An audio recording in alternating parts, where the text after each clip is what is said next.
लाला लजपत राय पुण्यतिथी विशेष जोरदार भाषण.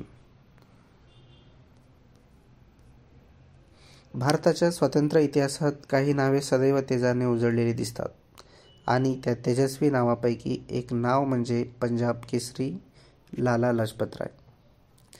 आज त्यांच्या पुण्यतिथीच्या पवित्र दिवशी आज आपण त्यांच्या असामान्य जीवनाला आणि अद्वितीय बलिदानाला विनम्र अभिवादन करणार आहोत. लाला लजपत राय धैर्य, जिद्द आणि देशप्रेम यांचे जिवंत प्रतीक होय.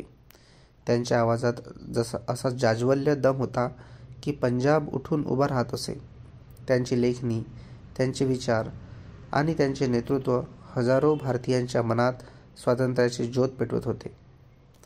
वर्ष 1928 ब्रिटिशांनी भारतात सायमन कमिशन पाठवले, पण त्यात एकही भारतीय नव्हता.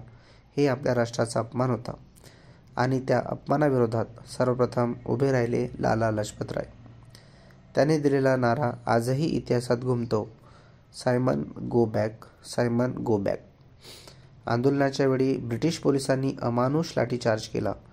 लाला लजपत राय गंभीर जखमी झाले, पण तरीही त्यांनी एक वाक्य उच्चारले.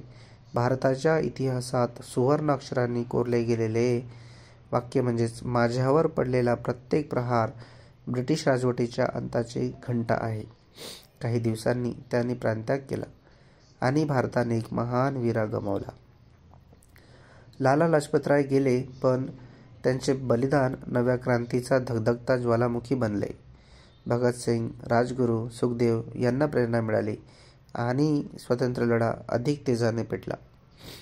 लाला लजपत राय आपल्याला शिकवतात की अन्यायाविरुद्ध उभे राहणे हा प्रत्येक नागरिकाचा धर्म आहे. देशभक्ती ही फक्त भावना नाही, तर ती कृती आहे, त्याग आहे आणि संघर्ष आहे. आज त्यांच्या पुण्यतिथीच्या दिवशी आपण फक्त त्यांना आठवू नये, तर त्यांच्या विचारांना, त्यांच्या धैर्याला आणि त्यांच्या देशप्रेमाला आपल्या जीवनाचा एक भाग बनवूया. पंजाब केसरी लाला लजपत राय आपल्याला कोटी कोटी प्रणाम. जय हिंद, जय भारत.